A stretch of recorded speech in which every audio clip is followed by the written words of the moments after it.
Assalamualaikum warahmatullahi wabarakatuh. Halo teman-teman, sebelumnya perkenalkan, nama saya Anissa Nur Hidayatilah dari PTIK semester 1 kelas D. Jadi tujuan dibuatnya video ini adalah untuk memenuhi tugas akhir dari Pak Fajri dengan mata kuliah Pengantar Teknologi Informasi dan Komunikasi. Di sini tugasnya yaitu saya harus menjelaskan bagaimana perkembangan teknologi informasi. Langsung aja ke materinya. Perkembangan teknologi menjadi hal yang sudah tidak asing lagi. Perkembangan teknologi informasi saat ini memang jauh lebih pesat dari tahun sebelumnya. Transformasi dari teknologi masa lalu menjadi teknologi yang lebih canggih, mudah, dan cepat. Mungkin saya juga akan menjelaskan sedikit sejarah teknologi informasi dan komunikasi. Sejarah teknologi informasi menggambarkan perkembangan peradaban manusia yang diiringi melalui perkembangan cara penyampaian informasi. Dahulunya, manusia purba menyampaikan informasi melalui gambaran di dinding-dinding gua. Sekarang arus informasi diakses dengan mudah melalui internet. Begitu pula ragam informasinya. Masa sekarang semakin banyak informasi yang diserap. Internet seolah mampu mengetahui segala hal. Namun, hal ini tidak dirasakan pada zaman lampau, pada awal sejarah. Bahasa dipakai sebagai alat tukar informasi. Hanya saja, bahasa lisan memiliki kelemahan, yakni informasinya mudah dilupakan dan tak bisa disimpan lama.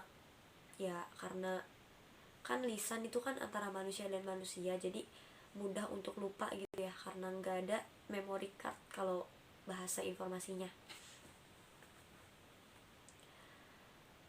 Lalu sedikit lebih maju, informasi berkembang menggunakan gambar dari zaman purba sampai sekarang, sejak ditemukan alfabet dan angka Arabik. Penyampaian informasi berjalan lebih efisien. Alfabet memudahkan manusia untuk menyampaikan informasi melalui tulisan. Saat ditemukan teknologi pencetakan, informasi menjadi lebih mudah disebarkan. Hal serupa juga terjadi ketika muncul radio, televisi, hingga komputer yang membuat informasi menyebar jauh lebih jangkauannya. Setelah itu, teknologi informasi menjadi suatu disiplin ilmu yang penting. Teknologi informasi merupakan sebuah teknologi yang digunakan untuk mengolah data, meliputi memproses, mendapatkan, menyusun, menyimpan, memanipulasi data dengan berbagai cara untuk menghasilkan informasi yang berkualitas. Sekarang kita langsung aja ke salah satu contoh yang saya ambil dari teknologi informasi, yaitu media pembelajaran. Pemanfaatan teknologi informasi dalam media pembelajaran dapat digunakan untuk menjembatani kerjasama antar pakar dengan mahasiswa yang letaknya berjauhan. Seperti saat ini kita sedang daring gitu, jadi menggunakan media pembelajaran. Secara umum, ada 3 pemanfaatan teknologi informasi untuk pendidikan dan pembelajaran, yaitu sebagai berikut. Yang pertama, learning about computer and the internet, di mana teknologi literasi menjadi tujuan akhir. Komputer dapat dijadikan sebagai objek pembelajaran, misalnya ilmu komputer. Artinya, menjadikan teknologi informasi sebagai salah satu mata pelajaran yang diberikan di sekolah. Yang kedua, learning with computer and the internet, di mana teknologi informasi memfasilitasi pembelajaran sesuai dengan kurikulum yang berlaku di sekolah. Misalnya Pustekom, Kemdiknas mengembangkan program multimedia interaktif untuk pembelajaran bahasa Inggris, biologi, fisika, kimia, dan lain sebagainya. sebagai salah satu alternatif bahan pembelajaran di SMK atau SMA. Yang ketiga,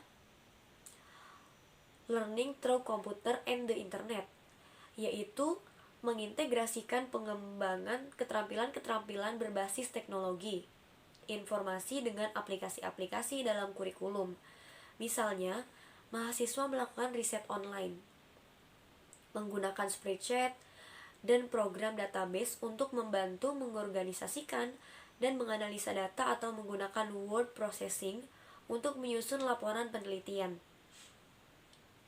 Komputer dapat juga digunakan sebagai alat bantu untuk melakukan proses tertentu, misalnya penghitungan dan menyimpan data serta pemrosesan kata dan data, atau word and data processing.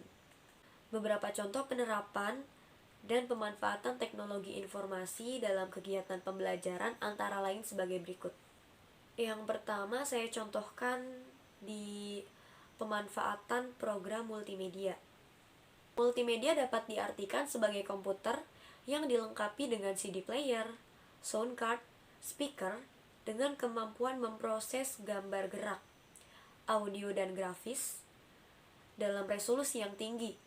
Dari sudut pandang software, akan diartikan sebagai kemampuan untuk mencipta dunia maya di mana pengguna dapat berinteraksi dengan komputer.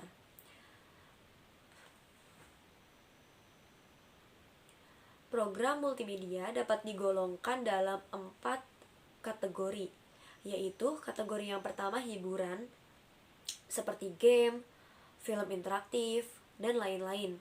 Yang kedua pendidikan, untuk keperluan pendidikan formal, non-formal, pengayaan, dan penyegaran. Yang ketiga referensi, seperti ensiklopedia. Dan yang terakhir bisnis, antara lain company profile, program finansial, dan lain-lain. Multimedia dapat diartikan sebagai perpaduan dari berbagai media yang terdiri dari teks, grafis, gambar diam, animasi, suara, dan video untuk menyampaikan pesan kepada publik. Komputer mempunyai kemampuan untuk menyimpan, mengolah, serta menyajikan data secara cepat. Komputer dapat berinteraksi dengan user. Komputer seolah-olah dapat merespon setiap input data yang dikembangkan berjumlah 38 program. Program multimedia interaktif dirancang untuk keperluan belajar individu, maka dilengkapi dengan tes, sehingga peserta didik bisa mengukur sendiri pencapaian hasil belajarnya dengan sajian yang interaktif dan non-linear. Melalui program multimedia ini, peserta didik bisa belajar dengan bantuan seminimal mungkin dari orang lain dan belajar sesuai dengan kecepatan belajar masing-masing atau self-pacing, baik bagi slow learner maupun fast learner. Mengapa saya pilih multimedia dalam contoh media pembelajaran ini? Karena saya sendiri juga alumni multimedia. Mungkin sekian yang dapat saya jelaskan. Kita di sini sama-sama belajar, karena saya juga sambil mencari-cari materinya, bukan dari diri saya sendiri. Semoga dapat dimengerti oleh teman-teman semua. Wassalamualaikum warahmatullahi wabarakatuh.